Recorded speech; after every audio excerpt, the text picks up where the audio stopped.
حضرت معاذ بن جبل رضی اللہ تعالیٰ عنہ بہت ہی جلیل القدر صحابی، بہت ذہین اور بہت معاملہ فہم شخصیت تھے۔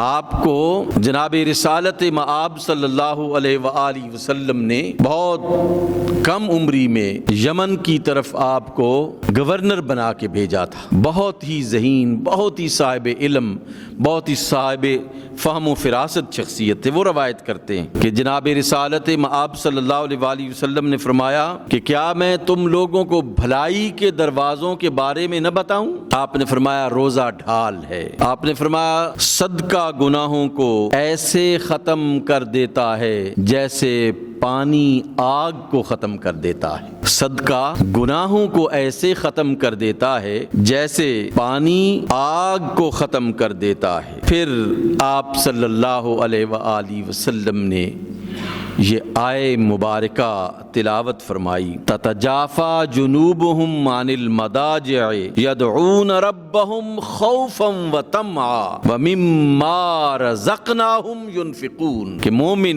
میرے بندے میرے ساتھ محبت کرنے والے وہ ہیں کہ جو رات کو اپنے آپ کو، اپنے پہلوؤں کو بستر سے الگ رکھتے ہیں۔ تتجافا جنوبہم عن المضاجع، اپنے بستروں سے وہ الگ ہوتے ہیں۔ کیوں ہوتے ہیں؟ یدعون ربہم، اپنے رب کو پکارتے ہیں، اپنے رب کی عبادت کرتے ہیں، اپنے رب کے ساتھ براہ راست ہم کلام ہونے کی کوشش کرتے ہیں۔ ایک وہ ہوتا ہے، بندہ ہوتا ہے، اور ایک رب ہوتا ہے، وہ اس سے باتیں کرتے ہیں۔ اللہ کے رسول صلی اللہ علیہ وآلہ وسلم نے یہی ارشاد فرمایا کہ بندہ اپنے رب سے باتیں کرتا ہے رات کی پہنائیوں میں، جب کوئی بھی نہیں دیکھ رہا ہوتا، کوئی بھی نہیں سن رہا ہوتا، ہر طرف سناٹا چھایا ہوا ہوتا ہے، گھر اور بار سب لوگ سوئے ہوئے ہوتے ہیں۔ جو اس کے ساتھ تعلق رکھتے ہیں وہ آرام سے اٹھ کر، اپنے بستروں سے اٹھ کر وہ رب کی بارگاہ میں کھڑے ہو جاتے ہیں، اور لجاجت کے ساتھ اور خوف کے ساتھ، یدعون ربہم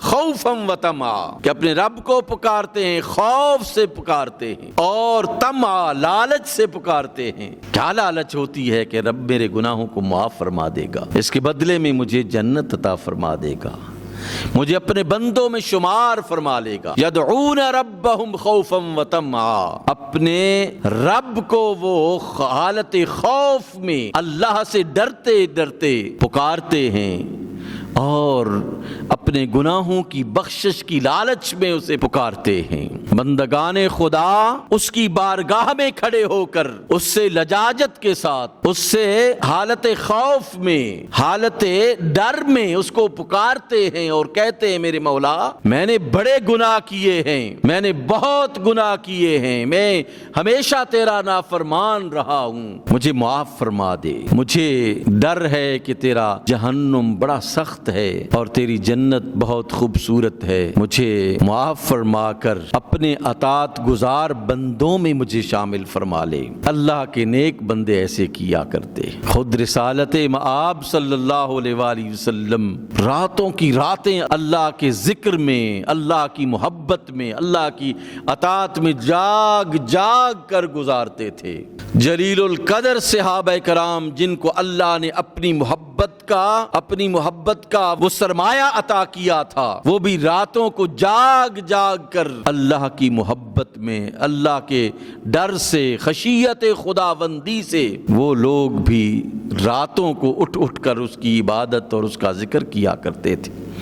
اسی طرح ائمہ طاہرین، رسول اللہ کے نسل سے جتنے بھی ائمہ طاہرین آئے وہ بھی اسی طرح رسول اللہ کی مبارک سنت پر عمل کرتے ہوئے اللہ کی بارگاہ میں کھڑے ہو جاتے تھے۔ حضرت علی بن حسین امام سجاد، ان کے بارے میں مشہور ہے کہ جب رات ہوتی تھی تو رات کو، پچھلی رات کو وہ اللہ کی بارگاہ میں کھڑے ہو کر یہ عرض کرتے تھے، مسکینوں کا علی بابک، میرے مولا تیرا مسکین تیرے دروازے پر کھڑا ہے، فقیروں کا علی بابک، تیرا فقیر تیرے دروازے پر کھڑا ہے۔ یہ غلاموں کا علی بابک، کیا کیا خوبصورت الفاظ، وہ الفاظ جو اس کو خوش کر دینے والے الفاظ ہیں، اس کی رضا حاصل کرنے والے الفاظ ہیں کہ میرا بندہ کس لجاجت کے ساتھ اور کس خوف کے ساتھ مجھے اپنا آقا، مجھے اپنا رب، مجھے اپنا رازق، مجھے اپنا خالق سمجھ کر